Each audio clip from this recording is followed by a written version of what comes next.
Boat Basin, JesterBoatBasin.com. We got our head tech here, Austin. What's up? You just saw the quick little video of us kind of getting the engine, one of the engines up on the boat, setting up the gantry system so we could slide the engine in place and lower it.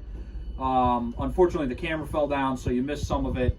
But basically what we had to do is we have to get the starboard motor up on this boat, set the gantry up, slide it into place, put it where the port goes, and then we have enough room to get our crane in here and swing the starboard motor over to where it actually belongs on the starboard side, and then we can put the port in.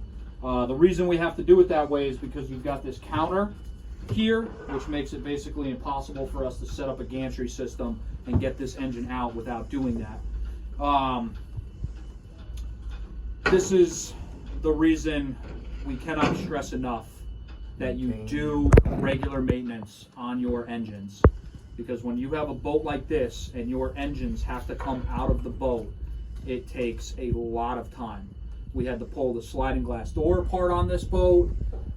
We had to obviously disassemble as much of the engine as we could to make them as light as possible to get them out of the boat, and then correspondingly keep them as light as possible going in. So even though these are already in the boat, we still have quite a bit to do to these engines, and Austin can kind of talk about what else he has to do.